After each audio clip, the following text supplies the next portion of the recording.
Good evening all of you. आज की class में हम बात करने वाले हैं maximum modulus principle and minimum modulus principle. एक तो दोनों के लिए प्रिंसिपल है और एक है theorem, maximum modulus theorem and minimum modulus theorem. देखिए पहले समझिए ये हमें कहना क्या चाहता है। जो पहले प्रिंसिपल है पहले हम मैक्सिमम पे बात करते हैं। मैक्सिमम मॉडुलस प्रिंसिपल है वो हमें कह रहा है कि यदि हेडिंग डाल लीजिए, चलिए पहले मैक्सिमम मॉडुलस प्रिंसिपल।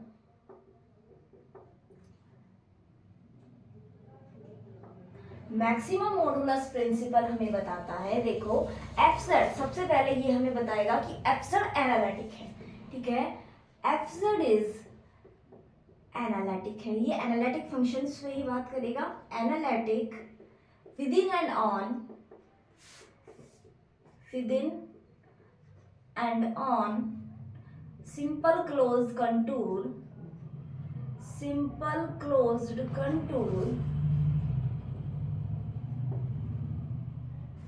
सी। कोई सी सिंपल क्लोज कंटूर है, उसके ऊपर भी और अंदर भी हमारा एफजेड फंक्शन है, वो कैसा है, एनालिटिक फंक्शन है, ठीक है। ये हमारा फंक्शन कैसा है, एनालिटिक है। तो ये हमें बताता है, मान लिया ये हमारा सिंपल क्लोज कंटूर है, सी इसकी हम बात कर रहे हैं। इस सिंपल क्लोज कंटूर में हमारा फंक्शन है वो एनालिटिक फंक्शन है। तो से मैक्सिमम मॉडुलस प्रिंसिपल हमें बताता है कि जो हमारा एफजेड है, ये हमारा जो एफजेड है ये मैक्सिमम वैल्यू कैसे अटेंड करेगा, उसके बारे में ये हमें बताता है। और यही हमें हमारी थ्योरम बताएगी, यही हमारी हमें थ्योरम भी बताएगी। ये बता रहा है कि जब तक हमारा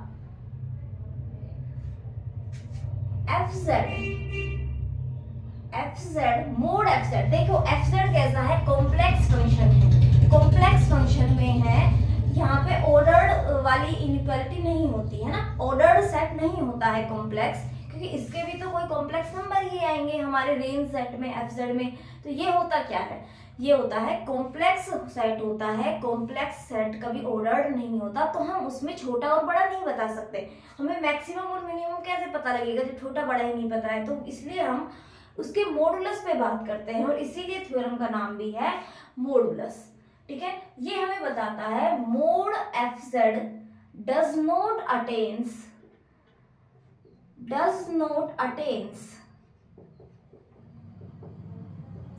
इट्स, ये रियल सेट हो गया मॉडुलस लेने के बाद। और रियल नंबर्स का सेट कैसा होता है, कंप्लीट सेट होता है, वो ऑर्डर्ड सेट भी होता है। Does not attains its maximum in C unless fz is constant. ये हमें बता रहा है कि जो मोड एफजेड है वो मैक्सिमम तब तक C के अंदर, इन C यानी C के अंदर मैक्सिमम अटेन नहीं करता है। कब, जब हमारा एफजेड कांस्टेंट हो, कांस्टेंट ना हो, यानी जब यदि हमारा एफजेड कांस्टेंट नहीं है तो मोड एफजेड मैक्सिमम इसके अंदर अटेन्स नहीं कर सकता। अनलेस का मतलब जब तक हमारा एफजेड कांस्टेंट नहीं है। यदि एफजेड हमारा कांस्टेंट फंक्शन है तो इसका जो मैक्सिमम होगा, जब कांस्टेंट फंक्शन है तो मोड एफजेड एक फिक्स वैल्यू होगी। तो वो जब एनालिटिक फंक्शन है तो इनसाइड भी होगी वही वैल्यू, तो हम किसी भी पॉइंट पे बोल सकते हैं, हर पॉइंट पे सेम ही वैल्यू है तो मैक्सिमम वैल्यू रख रहा है, ठीक है। तो ये हमारा मैक्सिमम मॉडुलस प्रिंसिपल बता रहा है कोई एनालिटिक फंक्शन है वो सी के ऊपर भी और इनसाइड भी हमारा कैसा है, एनालिटिक है। तो मोड एफजेड तब तक सी के इनसाइड में, सी जो हमारा कंटूर है सिंपल क्लोज, उसके इनसाइड में जब तक वैल्यू मैक्सिमम नहीं लेगा, जब तक हमारा एफ जेड कांस्टेंट नहीं हो जाता है। देखिए इससे हमें पता लगा एफ जेड यदि कांस्टेंट है तो वो सी के अंदर मैक्सिमम वैल्यू लेगा। कांस्टेंट है तो मैक्सिमम वैल्यू क्या होगी, हम जो हमें एफ जेड बराबर मान लिया ए कोई नंबर है तो हम मोड एफ जेड को ए के मोड के बराबर ले लेंगे और ये हमारी फिक्स वैल्यू होगी। तो ये हमारा सी के अंदर भी अटेन हो जाएगी वैल्यू। लेकिन इसने बोला कि सी के अंदर अटेन नहीं करेगी जब तक एफ जेड कांस्टेंट नहीं है। कांस्टेंट है तब तक हमारी बात हो गई, इस तरह से हम देख सकते हैं। अब मान लिया हमारा एफ जेड कांस्टेंट नहीं है, एफ जेड क्या नहीं है, कांस्टेंट नहीं है, तो हमारा मैक्सिमम कैसे अटेन करेगा हमारा फंक्शन। एफ जेड है उसका मोड एफ जेड कैसे अटेन करेगा इसके बारे में बात की जा रही है। और ये बात हो रही है हमारी मैक्सिमम मॉडुलस थ्योरम बता रही है, maximum modulus theorem.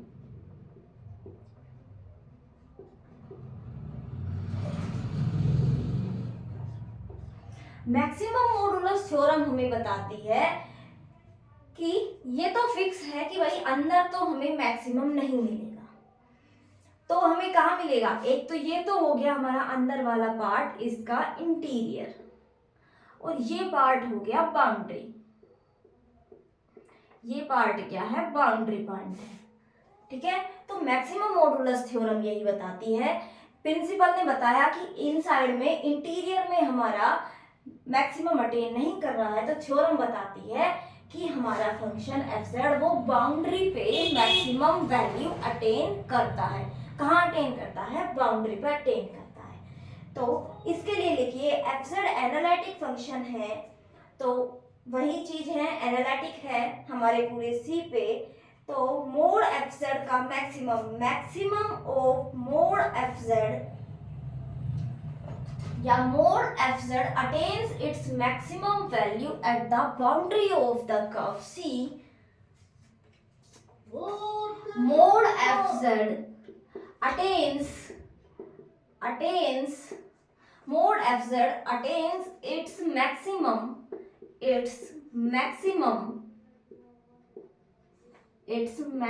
Value at the boundary of C। Mod F z boundary, इस जो हमारा सी कंटूर है इसकी बाउंड्री पे अटेन करता है। वही बात है, यदि नॉन कांस्टेंट है तो बाउंड्री पे होगा, और कांस्टेंट है तो वही वैल्यू बाउंड्री पे भी होगी और वही वैल्यू इंटीरियर में भी होगी। तो वो सब जगह ही मैक्सिमम अटेन करने वाला है, वही उसका मैक्सिमम भी है, वही उसका मिनिमम भी है। At the boundary of C, at the boundary नहीं लिखते हैं हम, इसे हल्का चेंज करते हैं। एट द बाउंड्री का मतलब हो गया पूरी बाउंड्री पे, नहीं पूरी बाउंड्री पे नहीं होगा, एट समवेयर, किसी एक पॉइंट पे या दो पॉइंट पे, कुछ पॉइंट्स पे वो रख सकता है। पूरी बाउंड्री पे मैक्सिमम हो ऐसा जरूरी नहीं है, है ना। At some points of the boundary of C की बाउंड्री पे कोई पॉइंट्स ऐसा होगा जहां पे ये मैक्सिमम वैल्यू अटेन करेगा, ठीक है। और when fz is constant,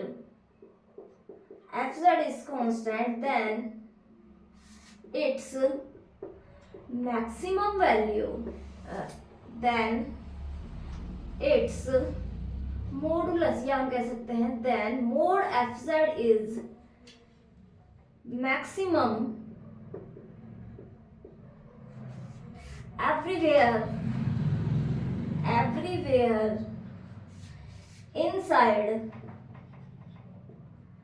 inside or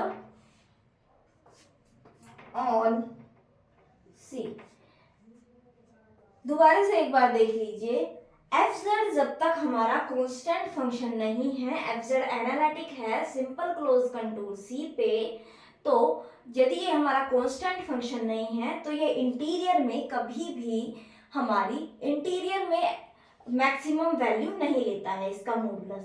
interior में नहीं लेगा, कहाँ लेगा, बाउंड्री पे, बाउंड्री के कुछ पॉइंट्स पे ये मैक्सिमम वैल्यू लेता है और फंक्शन हमारा कांस्टेंट हो जाता है तो फिर वो सभी जगह सेम वैल्यू रखता है तो सभी जगह अटेन करता है। ये बात हो गई हमारी मैक्सिमम मॉडुलस प्रिंसिपल की। मैक्सिमम मॉडुलस प्रिंसिपल आप इसे नोट करें। मिनिमम भी सेम इसी के जैसा है, हमें कुछ अलग नहीं करना। मिनिमम मॉडुलस प्रिंसिपल आप इन्हें नोट करें, फिर हम एग्जाम्पल के थ्रू समझेंगे।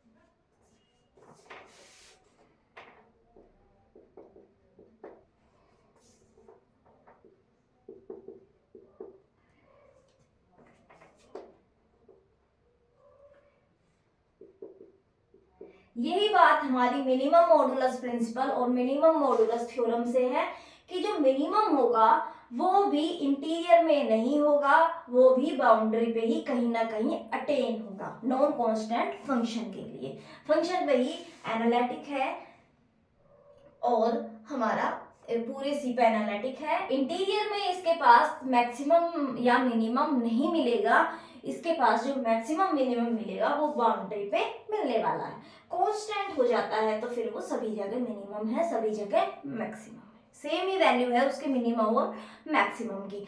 नॉन कांस्टेंट फंक्शन है तो हमें देखना है उसकी वैल्यूज बाउंड्री पे मिलेगी और बाउंड्री पे भी हमें देखना होगा कि जो बाउंड्री है, बाउंड्री पे कुछ पॉइंट्स पे हमें मैक्सिमम मिल सकता है, कुछ पॉइंट्स पे हमें मिनिमम मिल सकता है।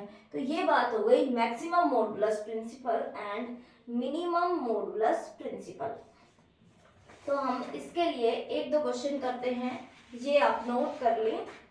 सेम है दोनों का, बस हमें याद इतना रखना है कि जो हमें मैक्सिमम और मिनिमम मिल रहे हैं, जो हमें मैक्सिमम और मिनिमम मिल रहे हैं हमारे फंक्शन के मॉडुलस के, है ना, वो हमें कहाँ मिल रहे हैं, वो हमें हमेशा कंटूर की बाउंड्री पे मिलते हैं।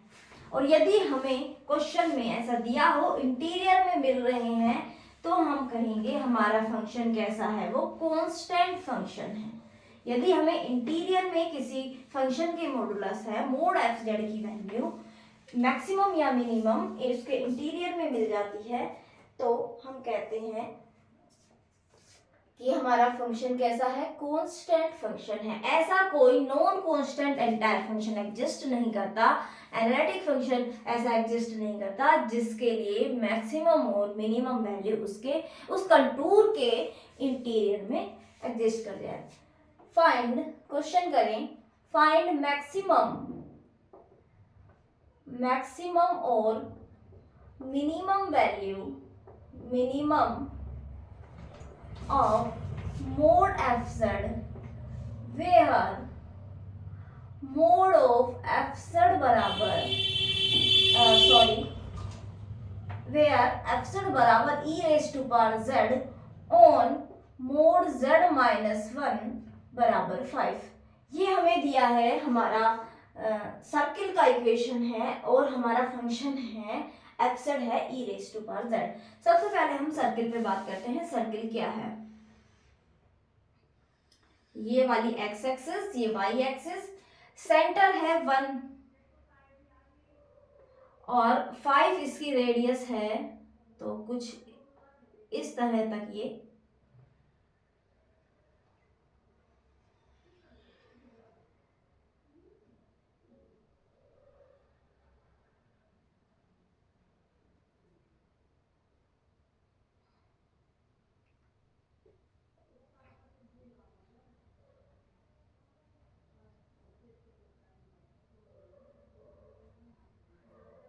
ये सर्किल है, ये 1 है और 5 रेडियस है तो ये 6 हो गया, ये हो गया -4। ठीक है, अब सबसे पहले कंडीशन क्या है, कंटिन्यूअस फंक्शन है हमारा, एफ जेड है मोड एफ जेड। आपको हाँ मिनिमम के लिए आपको ये भी ध्यान रखना है, शायद मैंने लिखा नहीं है ना, मिनिमम मॉडुलस प्रिंसिपल में आप ये भी ऐड करें कि मोड ऑफ एफ जेड या एफ जेड हमारा जीरो नहीं हो रहा है inside C, inside C zero नहीं होना चाहिए। सॉरी मैं भूल गई वो लाइन लिखाना, मैंने सेम के चक्कर में उस मैक्सिमम मिनिमम कर दिया। आप लिखें कि F Z is non zero inside C. यदि देखो मोड एफ जेड की हमें वैल्यू निकालनी है, सबसे छोटी वैल्यू जीरो होगी। यदि कहीं पे फंक्शन की वैल्यू जीरो हो रही है कंटूर के अंदर, तो हम वहां पे क्या होगा, मॉडुलस जीरो हो जाएगा और इनसाइड मिल जाएगा, फंक्शन भी नॉन कांस्टेंट, तो वहां पे हमारी बात, ये प्रिंसिपल गलत हो जाता है। तो आपको ध्यान रखना होगा, ये लाइन भी मैंने लिखा ही नहीं तो आप लिख लीजिए, मैंने तो मिटा भी दिया है। आप ऐड कर लीजिए कि जो मिनिमम मॉडुलस में ऐड करना है आपको, मैक्सिमम में इसकी कोई रिक्वायरमेंट नहीं है, मिनिमम में रिक्वायरमेंट है। जब हम मिनिमम निकालेंगे कि मोड एफ जेड या फिर एफ जेड नॉन जीरो होना चाहिए, एफ जेड बराबर जीरो नहीं होना चाहिए, ठीक है, वहां अंदर में। तो इसके प्रूफ में ये बात निकल के आती है और ये ऐड भी होनी चाहिए इसमें, है ना। तो शायद बुक वगैरह में होगी भी, मुझे ध्यान नहीं रहा, सॉरी, तो आप ये नोट कर लें, ठीक है। हम मोड ऑफ एफ जेड की बात कर रहे हैं। वैसे F Z e raise to power Z है, तो हमें मिनिमम पे भी बात करनी है, तो ये कभी जीरो तो होने वाला नहीं है ना। किसमें, मोड, इसमें, इस वाले कंटूर के अंदर जीरो नहीं होगा, क्योंकि ये जीरो होता है कहाँ पे, z बराबर 2n पाई आयोटा, इस तरह से ये जीरो होता है। n की वैल्यू जब जीरो, जीरो वाली पे नहीं, ये जीरो नहीं होगा, जीरो पे इसकी वैल्यू 1 हो जाएगी, और ये जीरो, तो इसकी वैल्यू जीरो तो कभी अटेन नहीं करता है, 1 अटेन करता है जीरो पे, और 2n pi e raise to power Z not equal to zero, zero इसकी रेंज से ओमिट होता है। इसकी वैल्यू 1 कहाँ होती है, ये हमने क्वेश्चन में भी पढ़ा है, ई पे पावर 2n पाई आयोटा पे 1 होती है, जीरो कभी नहीं होता है। तो हम मिनिमम मॉडुलस प्रिंसिपल भी यहाँ अप्लाई कर सकते हैं, ठीक है। मोड ऑफ एफ जेड हो गया mod of e raise to power z, तो ये हो गया mod e raise to power x plus iota y, mod e raise to power x, mod of e raise to power iota y. Mod of e raise to power iota y क्या बनेगा, e raise to power iota y बनता है हमारा cos y plus iota sine y, और उसका जब mod निकालेंगे under root कोस square y plus sine square y 1 हो जाएगा। तो इनका इसका मोड हमेशा mod e raise to power iota y का 1 हो जाएगा, ठीक है। तो इसे लिखेंगे mod e raise to power x, और e raise to power x non negative function होता है, तो हम इसे e raise to power x ही लिख सकते हैं। अब हम मोड एफ जेड की वैल्यू आ गई ई रेज टू पावर एक्स। अब हमें इतना पता है कि मैक्सिमम मॉडुलस प्रिंसिपल से और मिनिमम मॉडुलस प्रिंसिपल से कि वैल्यू मिनिमम और मैक्सिमम इसकी मिलनी है, तो कहाँ मिलेगी, इस बाउंड्री पे मिलेगी। इसकी वैल्यू कहाँ मिलेगी, हमें बाउंड्री पे वैल्यू मिलने वाली है, इनसाइड तो नहीं मिलेगी। बाउंड्री के पॉइंट्स में e raise to power x, x की वैल्यू जितनी ज्यादा होगी, एक्स की वैल्यू जितनी ज्यादा होगी उतना हमारा ये वैल्यू बढ़ेगी, ठीक है। तो सबसे बड़ी वैल्यू तो यही है 6, इसके पीछे हम इस बाउंड्री पे जहां भी जाएंगे x की वैल्यू कम होती चली जाएगी। तो मैक्सिमम वैल्यू क्या हो गई, मैक्सिमम क्या हो गया, ई रेज टू पावर 6। और मिनिमम की बात करें, मिनिमम की बात करें, सबसे छोटी वैल्यू कितनी है, सबसे छोटी वैल्यू इस एक्सिस पे ये -4 अटेन कर रहा है, इससे ऊपर तो ये वैल्यूज एक्स की बड़ी होती जा रही हैं, तो ई रेज टू पावर -4 आपको ये देखना है। मिनिमम मॉडुलस प्रिंसिपल में आप ध्यान देंगे कि F Z inside the contour कहीं जीरो ना हो रहा हो, ठीक है। मिनिमम मॉडुलस प्रिंसिपल जब हम मिनिमम चेक करेंगे तो आपको ध्यान में रखना है, ठीक है। तो ये एक एग्जाम्पल हो गया। इसके अलावा मैं जो आपको लिखाना अभी भूल गई हूँ उसी पे बेस एक एग्जाम्पल मैं आपको करा देती हूँ ताकि आपको याद रहे, वो लाइन आप लिख लेना। यदि मुझसे इस प्रिंसिपल के थ्रू पूछा जाए example find minimum of mod of F z where f Z बराबर z square plus 3z minus 1 plus 3z minus 1 mod z less than equal to 1, ये हमारा है कंटूर और ये हमारा है फंक्शन। इसका मिनिमम निकालना है आपको, मैक्सिमम एंड मिनिमम वैल्यू इसके निकालनी है। मान लिया हमें मिनिमम इसका निकालना है या मैक्सिमम निकालना है, तो देखो मिनिमम मॉडुलस थ्योरम इस पे एप्लीकेबल नहीं होगी। क्यों नहीं होगी? मिनिमम वाली तो क्योंकि ये पॉलिनोमियल है, इसके दो रूट्स होंगे। दो रूट्स कौन से होंगे? z square plus 3z minus 1 बराबर 0, तो z की वैल्यू आई -3 plus minus under root 9 plus 4 by 2 बराबर आए -3 प्लस माइनस √13/2। तो जब हम √13 किसके बराबर होगा? 3 पॉइंट समथिंग होगा, 3 पॉइंट समथिंग होगा। तो इसकी जो एक जीरो है, एक जीरो जब हम इसे लेंगे -3 प्लस √13/2, तो ये 3 पॉइंट समथिंग तो कुछ प्लस का बचेगा और ये रह जाएगा /2, थोड़ा जीरो के नजदीक, और इसके अंदर आ जाएगा एक रूट।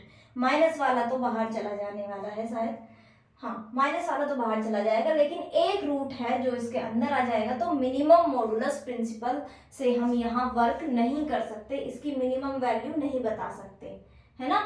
किस पे? बाउंड्री पे हम नहीं देख सकते। अब यदि इसका मॉडुलस कहीं ना कहीं fz हमारा 0 हो रहा है, तो minimum value mode of fz की मिनिमम वैल्यू तो 0 हो गई, जो हमें इंटीरियर में मिल रही है, लेकिन फिर भी हमारा नॉन कांस्टेंट फंक्शन है। ये तो क्या है? इसकी मिनिमम। लेकिन ये हमारी मिनिमम मॉडुलस प्रिंसिपल से नहीं आई है, क्योंकि मिनिमम है, इधर लिखिए hair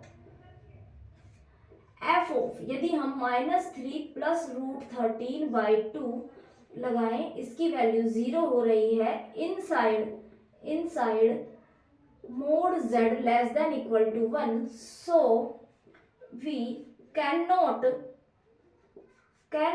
apply minimum modulus principle, minimum modulus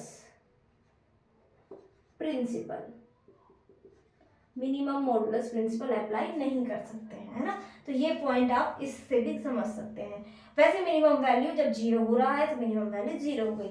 चलो मैक्सिमम वैल्यू निकाल लेते हैं। मैक्सिमम मॉडुलस प्रिंसिपल तो अप्लाई हो रहा है।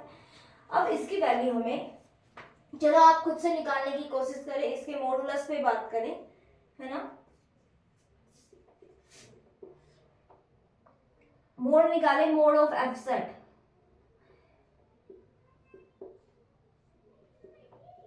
ये इस तरह से हमारा सर्किल होगा 1 यूनिट का।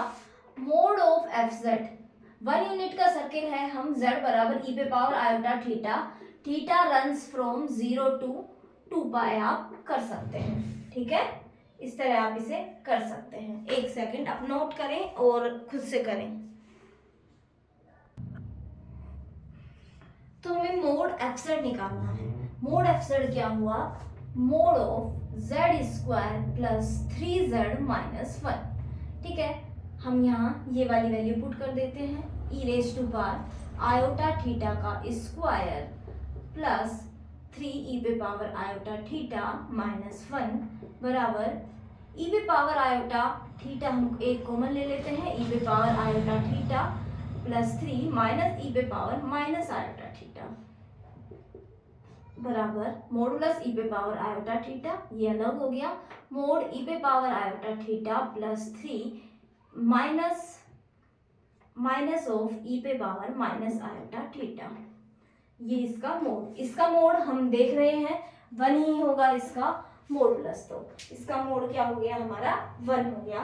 तो इसे हम लिखेंगे मोड 3 प्लस e पे power iota theta minus e पे पावर माइनस आयोटा थीटा। इन दोनों को आप कैसे लिख सकेंगे? इसको लिख सकेंगे 3 plus 2 iota sine theta, 2 iota sine theta बन जाएगा। और ये हमारा एक कॉम्प्लेक्स नंबर है, इसका मोड कैसे निकालेंगे? अंडर रूट 3 का स्क्वायर प्लस 2 साइन थीटा का होल स्क्वायर, ये वैल्यू आ गई 9 प्लस 4 साइन स्क्वायर थीटा का अंडर रूट। अब हमें इसकी मैक्सिमम वैल्यू कब होगी, जब 9 + 4 बनेगा, जब साइन स्क्वायर थीटा की मैक्सिमम वैल्यू होगी। इसकी मैक्सिमम वैल्यू क्या हो सकती है, 1 हो सकती है, या स्क्वायर कर साइन स्क्वायर थीटा की मैक्सिमम वैल्यू 1 होगी, और जब 1 होगी तो साइन थीटा की वैल्यू +-1 होगी, और +-1 हमें साइन थीटा की वैल्यू π/2 पे भी मिल सकती है, एंड ये -π/2 पे भी मिल सकती है। तो मान लिया थीटा बराबर π/2 है, या फिर थीटा बराबर -π/2 है, तो इसकी वैल्यू 1 मिलेगी। तो √13 इसकी मैक्सिमम वैल्यू आ रही है। मैक्सिमम वैल्यू कितनी है इसकी, √13, जिसके लिए हमें 2 पॉइंट्स मिल रहे हैं, एक आयोटा और एक माइनस आयोटा। ठीक है, तो इस तरह आप ये क्वेश्चंस कर सकते हैं मैक्सिमम मॉडुलस और मिनिमम मॉडुलस के।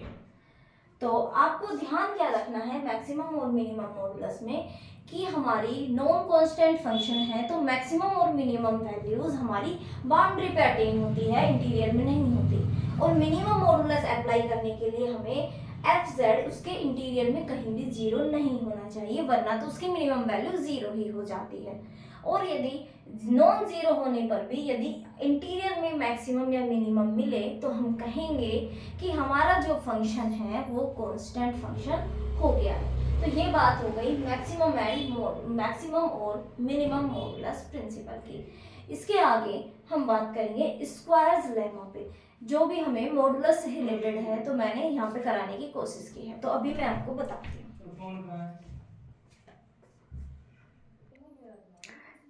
तो maximum modulus and minimum modulus आपको समझ आ गया होगा। कभी कभी यहाँ से क्वेश्चन पूछ लेते हैं, है ना, फ्रिक्वेंटली क्वेश्चन नहीं आते, लेकिन कभी कभी पूछ लेते हैं। इसी तरह से है स्क्वायर्स लेमा, इससे भी कभी कभी क्वेश्चन पूछ लिए जाते हैं। देखो स्क्वायर्स लेमा हमें बताती है f(z) ये कैसा है, analytic, is analytic in domain D, जो डिफाइंड है, defined by mode z less then r। इस तरह से ये हमारा डिफाइंड है, f(z) एनालिटिक है और डोमेन इस तरह से डिफाइंड है, कोई डिस्क है r रेडियस की 0 सेंटर्ड पे। ठीक है, f(0) बराबर 0 है, कैसा है, जो 0 है वो कैसा है, 1 ऑर्डर का, 1 ऑर्डर 0 है, 0 पे f(z) का, एंड जो बाकियों पे जो हमारा f(z) है वो लेस देन m है for all z belongs to D। 0 पे 0 है एंड बाकी D के लिए इसका जो मॉडुलस है वो किसी m से छोटा है, एक फिक्स नंबर है m, यानी कि ये अपर बाउंड है या सुप्रीमम, हम कुछ भी इसे बोल सकते हैं। एक हमें ऐसा नंबर मिल जाए तो ये इस तरह से है, मोड f(z) है, तो हम क्या बताते हैं, f(z) मोड जो f(z) है, मोड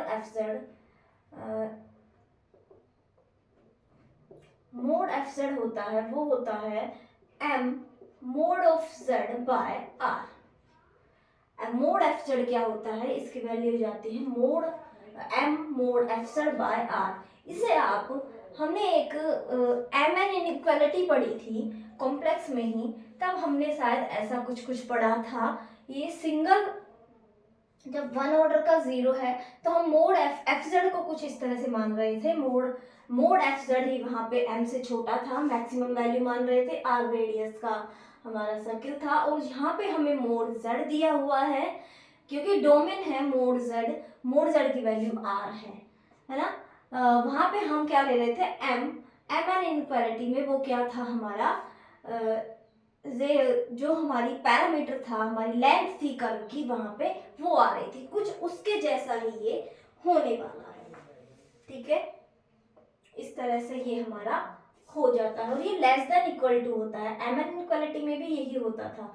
तो बाकी में m तो क्या होता था, मैक्सिमम वैल्यू, और जो n होती थी ml इनइक्वालिटी है ना, तो वो l क्या थी, जो लेंथ थी हमारे उस कर्व की, डोमेन की, इस तरह से हम लिख रहे थे। तो उसके जैसा ही है ये, यहाँ पे भी 1 ऑर्डर का 0 है, ये और बताया गया है साथ में। तो स्क्वायर्स लेमा का हमें मोड एफ जेड निकालने के लिए, इसका मैक्सिमम बार्ट सुप्रीमम निकालने के लिए किया जाता है। और जब ये जो इनइक्वालिटी है ये लेस देन इक्वल टू की है, और जब इनइक्वालिटी इक्वालिटी में चेंज होती है, यानी जब मोड एफ जेड बराबर M mod Z by R के होता है, व्हेन इक्वालिटी होल्ड्स तो हमारा एफ जेड वो क्या हो जाता है, एफ जेड होता है M Z e raise to power iota alpha by R. क्या हो जाता है, M Z e raise to power iota alpha. Alpha is real number, alpha क्या होता है, रियल नंबर होता है यहाँ पे, ठीक है। एम एल इनइक्वालिटी आप पढ़ सकते हैं, उसका एक दूसरा नाम और था शायद कोशी इनइक्वालिटी, कुछ था कोशी इनइक्वालिटी था, हाँ M L inequality Cauchy inequality भी बोल रहे थे। तो ये हो गया हमारा इस तरह से, यदि इक्वालिटी होल्ड होती है तो इस तरह। अब ये तो बात हो गई हमारे उसी की जैसी, सेम थी, वन ऑर्डर का ही जीरो है, बाकियों पे ये इसकी मैक्सिमम वैल्यू है। तो ये तो क्या हो गई हमारी सिंपल वे में हम कह सकते हैं एम एल इनइक्वालिटी के जैसा ही हो गया। अब यदि जो ये ऑर्डर का ये जो जीरो है ये एन ऑर्डर का हो जाए, या फिर आप इसे जनरलाइज फॉर्म में लिख सकते हैं, एफ हमारा किसी डोमेन डी से डी पे है डी से क्लोजर ऑफ डी, ठीक है। ये इसलिए लगाया है ताकि हमें बाउंड्री भी इसकी कंसीडर कर पाए। इस पे एनालिटिक है, इस पे कैसा है, एनालिटिक है, ठीक है। मोड ये जो डोमेन डी है ये वही है, उसके जैसा ही सेम डोमेन है, लेकिन जो यहाँ पे हम वन ऑर्डर का जीरो ले रहे थे ये वन ऑर्डर का ना हो कि एन ऑर्डर का जीरो हो जाए। जेड से एफ हमारा इज एनालिटिक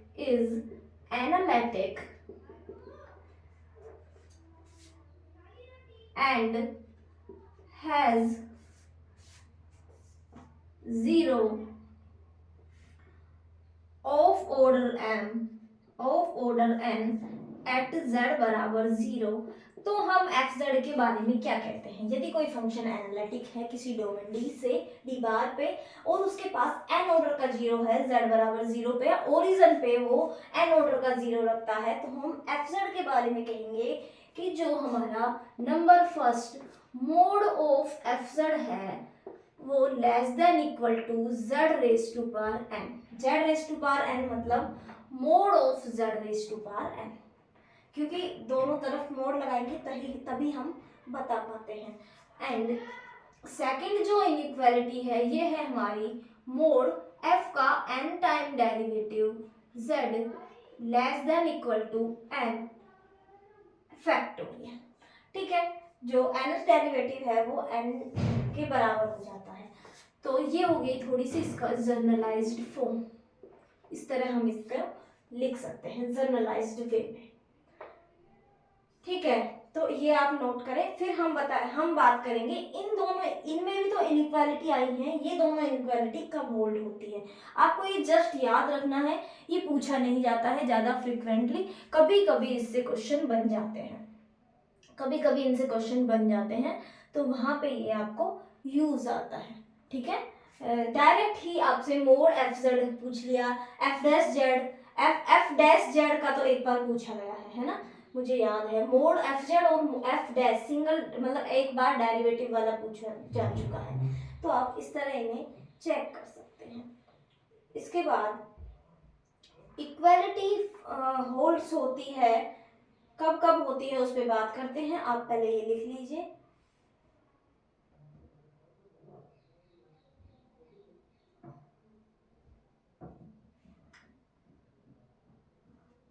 जो ये इक्वालिटी वन है इसके लिए बात करते हैं। इक्वालिटी होल्ड्स, बिना प्रूफ के आपको थोड़ा समझना विजुलाइज करना थोड़ा इजी नहीं होगा, हार्ड पड़ सकता है आपको थोड़ा, है ना, पर आपको ये याद ही रखना पड़ेगा, क्योंकि इसकी जो थ्योरम्स हैं वो बिल्कुल उसमें कुछ करने जैसा नहीं है, सिर्फ आपको विजुअलाइजेशन ही करना है, उसमें भी थ्योरेटिकल है पूरा इसका जो प्रूफ है।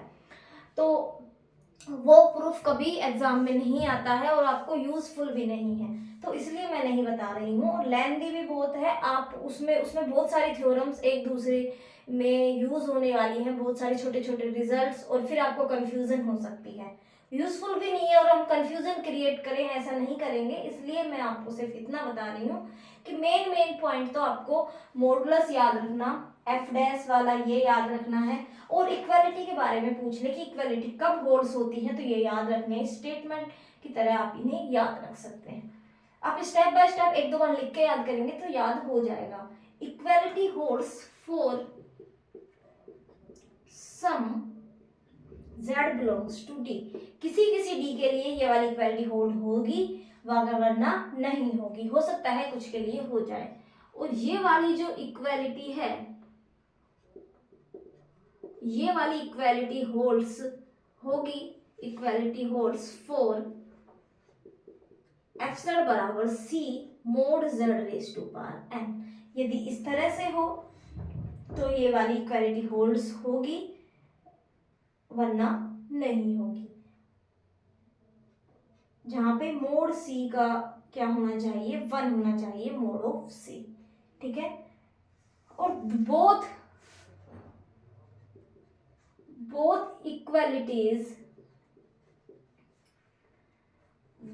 Equalities holds for f Z बराबर C mod z raise to power n mod C बराबर एन। एक साथ इनके लिए तो यदि ये वाली कंडीशन एक साथ होती है दोनों होल्ड होगी, वरना ऊपर वाली कभी कभी किसी किसी के लिए एफ जेड का ये mod f C mod C z raise to power n है, ये एफ जेड का C z raise to power n ना होने पे भी फर्स्ट वाली इनइक्वालिटी होल्ड्स हो सकती है, ठीक है। इसी में इंपॉर्टेंट है एक चीज और,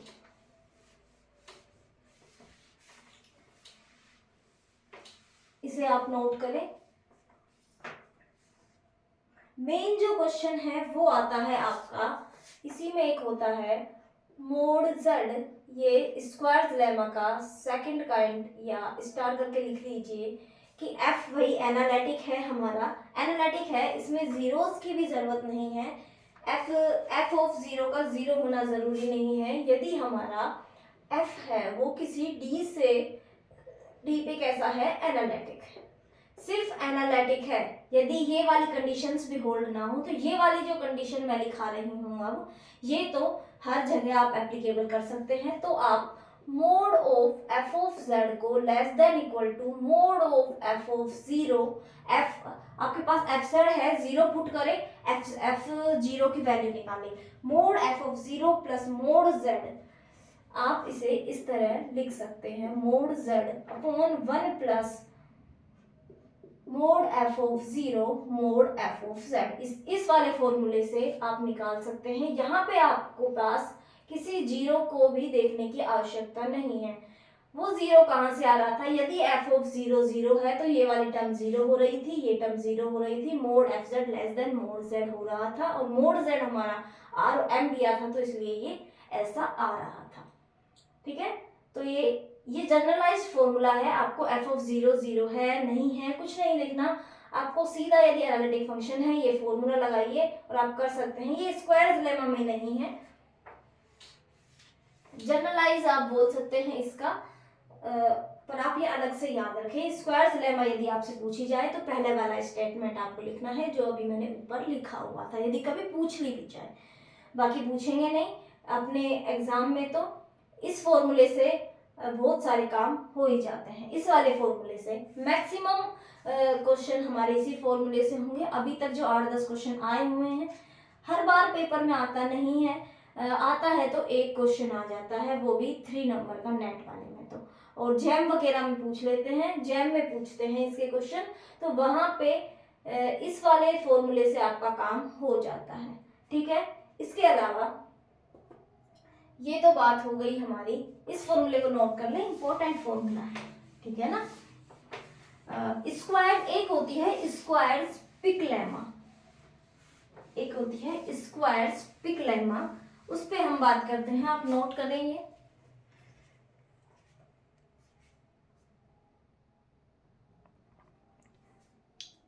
तो आप इसकी बात कर सकते हैं स्क्वायर्स पिक लेमा।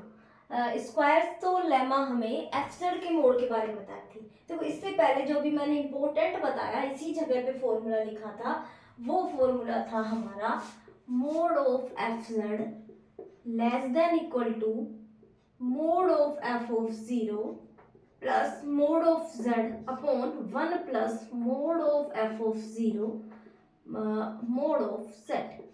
ठीक है, ये था वो। और ये फॉर्मूला मैंने बताया इंपॉर्टेंट है, इससे आपके क्वेश्चंस हो सकते हैं आराम से। और एक फॉर्मूला ये भी इंपॉर्टेंट है जिससे हमें एफ डैश का, क्योंकि आज तक जो फ्रिक्वेंटली क्वेश्चन इन्हीं दो से पूछे गए हैं, या एफ जेड का मोड पूछता है किसी पॉइंट पे, या कोई पॉइंट ए पे हमें वैल्यू दे के रखता है और उसकी वैल्यू पूछता है। वही है एनालिटिक फंक्शन है, किसी यूनिट डिस्क की बात कर रहे हैं यहाँ पे। और जो एफ जेड का मोड है वो एम की जगह यहाँ पे 1 लिया है, ए पे वैल्यू बी है, तो हम ए एफ डैश ए की वैल्यू हम बता सकते हैं इसके मोड के इस फॉर्मूले से। तो इसके लिए एक एग्जांपल पे हम बात करते हैं। दोनों फॉर्मूले ये दोनों कैसे हैं, इंपॉर्टेंट है, ये आप याद कर सकते हैं। ठीक है, ये दोनों आपको ध्यान में रखने हैं। अब मान लिया एफ हमारा डी से डी होलोमॉर्फिक है, एफ हमारा डी से डी कैसा है, होलोमॉर्फिक। होलोमॉर्फिक, होलोमॉर्फिक मतलब एनालिटिक है, डी से डी पे है, एंड जो डी है वो हमारा है मोड जेड बराबर 1, यूनिट डिस्क है, f of f at 0 value दी है half, and f of half value दी है 0। एग्जाम का क्वेश्चन है ये आया हुआ, हमें पूछा है मोड एफ डैश 0। इसके ऑप्शंस मैं लिखाती हूँ, mod f dash 0 less than equal to 3/4। आपको करेक्ट ऑप्शंस चूज कर रहे हैं, less than 3/4, less than 3/4। Second option है mod f dash half, mod f dash half less than equal to 4/3, 4/3। Third है एफ ऑफ जेड बराबर Z for Z belongs to D, and fourth है none of the above, fourth है none of above none. तो आपको ये चारों के बारे में बताना है। हमें दो में डैश पे बात की गई है, ये तो हम डैश वाला इधर से देखेंगे, क्योंकि एफ ऑफ 0 पे भी हमें वैल्यू पता है, एफ ऑफ हाफ पे भी वैल्यू पता है, इसमें वैल्यू पुट करें।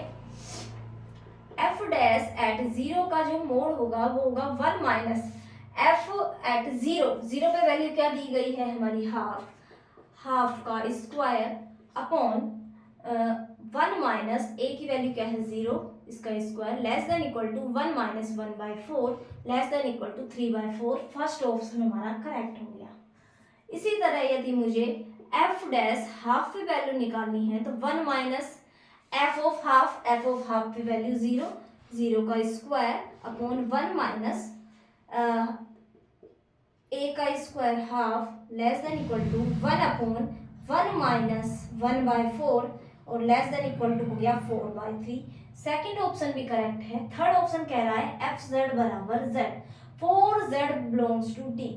अब एफ जेड बराबर जेड डी में होता, डी के ही पॉइंट है 0 भी और हाफ भी, लेकिन एफ जेड बराबर जेड, एफ 0 नहीं है, हाफ नहीं है, तो इसका मतलब ये ऑप्शन हमारा गलत हो गया। ठीक है, इस तरह आप कर सकते हैं। ये दोनों फॉर्मूले आपको याद में रखने हैं। ठीक है, आज का ये रेसिड्यू वाला चैप्टर हमारा लगभग कंप्लीट हो गया है, ऑलमोस्ट डन है हमारी मेरी तरफ से। तो आप क्वेश्चंस इसकी प्रैक्टिस करते रहिए, यदि कोई क्वेश्चन नहीं आता है तो आप ग्रुप में शेयर कर सकते हैं।